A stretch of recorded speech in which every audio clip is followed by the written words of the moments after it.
Welcome to Beyond Great Sex, the podcast that will revolutionize your sex life. I'm Morgan Horn. I'm a sex and intimacy coach, and I am going to give you the tools to create the mind blowing sex life that you've been craving.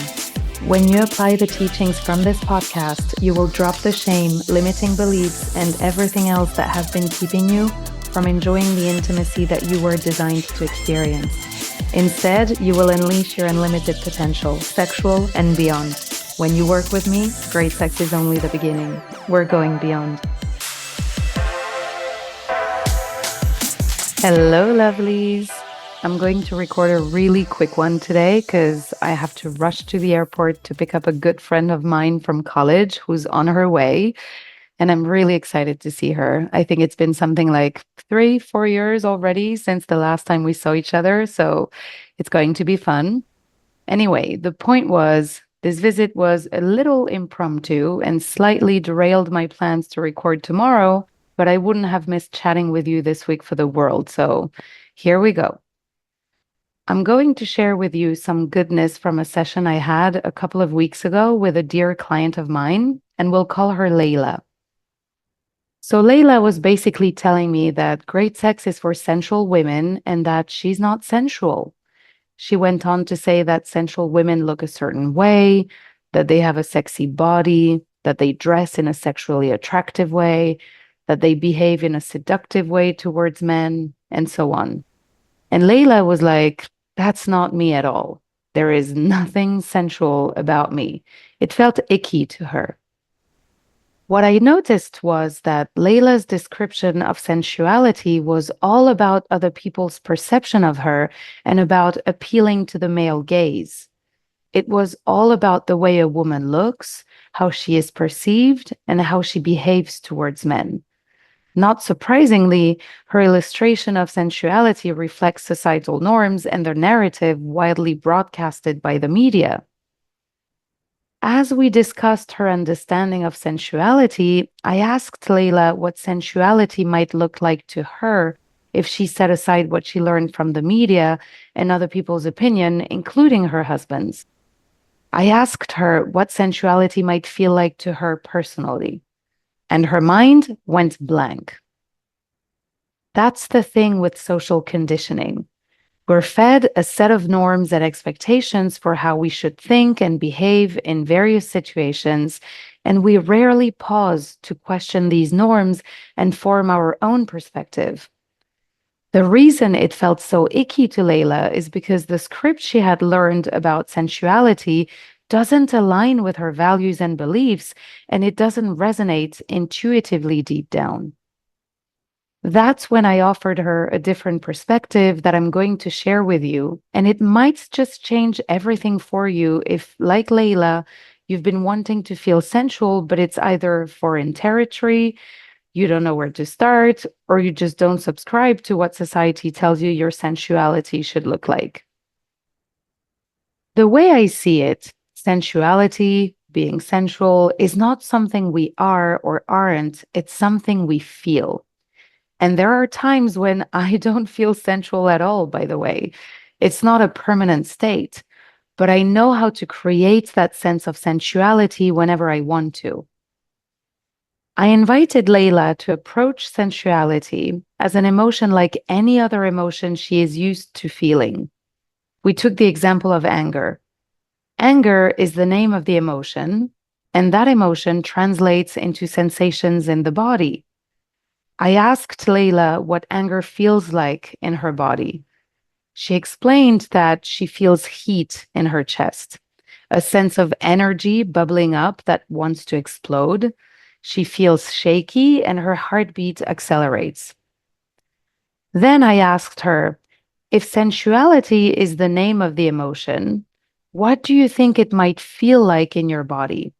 And this time her mind didn't go blank. Leila proceeded to telling me that if she had to guess, sensuality would feel like floating, feeling like she's on a cloud, like curves dancing in her body, a sensation of lightness and butterflies in her belly, and a few more things I cannot remember just now. But it's fascinating how, when approaching sensuality like any other emotion, it suddenly felt accessible to Layla. And you'll notice how none of this involves anyone else, not her husband, not other men. It's all about her inner sensations. And I'm not surprised that that's how she described sensuality, by the way, given her background and how much she has repressed her sensuality and sexuality growing up and for the better part of her life. If you read between the lines, sensuality feels like a sense of freedom and aliveness to her. And guess what? Tapping into her sensuality will do exactly that. It will free her and make her feel alive and vibrant. And her definition of sensuality might evolve over time as well, as she discovers herself more and learns to cultivate that energy within her. Which leads me to the second part of the discussion, and that is, how do you embody your sensuality when you've never felt sensual before? Well, once you have guessed what sensuality might feel like for you in terms of sensations in the body, one way you can tap into your sensuality is by doing activities or thinking thoughts that generate these sensations in you. If you think back to the emotion of anger, you probably know what you would need to think or to do to access your anger and feel those angry sensations in your body, right? Well, the same logic applies to sensuality. Going back to Leila's example, one of the things she mentioned sensuality feels like for her was dancing curves in her body. So we discussed doing things that will make her feel those curves dancing in her body, like dancing to a music she likes and moving her hips, which, by the way, is something I often recommend in sessions because sensuality is most often felt by women as an energy that comes from the lower body, the hips and pelvis region. So, moving that part of your body, even just for a couple of minutes a day, can activate your sensual energy and help it circulate throughout your body.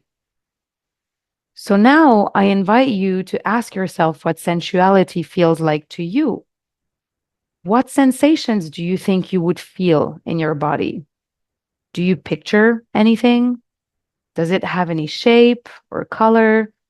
Does it feel hot or cold? I'm going to tell you what sensuality feels like for me, but I almost want to invite you to pause the episode for a second so you can ask yourself how it feels like for you first. I don't want my answers to influence what your intuition would otherwise tell you. So go ahead and press pause for a second.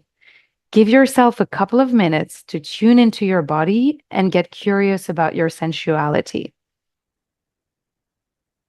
Okay, assuming you have paused and reflected, here's how sensuality feels like to me personally.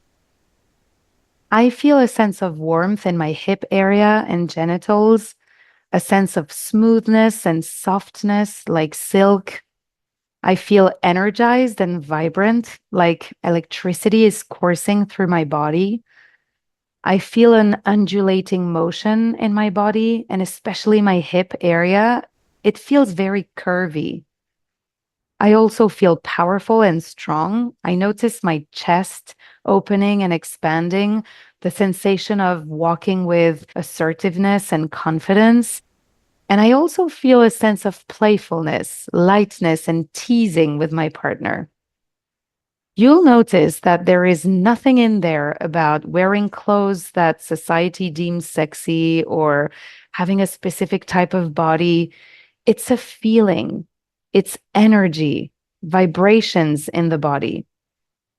Also, most of it has to do with me, and very little is about my partner or anybody else, which means that I can tap into it whenever I choose because it belongs to me. I'm so used to tune into my sensuality that I don't really stop to think about it anymore. It's a neural pathway that I've trained enough that I can go there in a split second, almost on autopilot. But here are things that I like to do that you can try to nurture and cultivate your sensuality. You can dance, moving your hips. You can sit on your knees, on your bed or somewhere comfortable with your legs spread apart a little and move your body in a sexual like motion. You can touch and caress your body with voluptuousness, like you want to make love to yourself. You can flirt with your partner. You can indulge in sexual fantasies and daydreaming about sex. You can walk the streets radiating confidence. And if that feels out of reach, you can ask yourself, how does a woman who glows with confidence walk like? What does she think? Gratitude is another feeling that tends to ease me into sensuality, would you believe? As I walk, I like to practice mindfulness and be present in the moment. So I often notice something pretty on my way, or I feel the warmth of the sun on my skin. And I just feel so grateful in the moment. And I put my hand on my chest and I just thank God, the universe, for this privilege that I get to experience. And as I experience deep gratitude, I feel a softness and a glow that often leads to being more attuned to my sensual self. So, one way could be to think of the next feeling, the closest emotion to sensuality that you can tap into, and that can ease your way into that sensual energy. So, I guess my homework for you today is number one, get curious and ask yourself what sensuality might look like and feel like for you. What are the bodily sensations that come with feeling sensual? Does it tingle? Does it feel warm? Do you picture anything, any colors or shapes? Then you can ask yourself one thing you can do today to get you to tune into those sensations, a thought you can practice, an activity you can do. And number three, just go and do it. Okay, lovelies, that was all for today. I hope you enjoy exploring your sensuality, and I'll see you next week. Bye. If you have loved this episode, please add a rating, write a review, and share it around to help spread the word to all the women out there who need to hear this. I am so grateful for you listening. And if you are ready to take this work deeper, book your discovery session with me at www.morganhorn.com. That is morganehorn.com. We will explore any issue you would like help with, and you will learn all about my coaching program so you can get started on creating the sex life of your wildest dreams. I will see you there.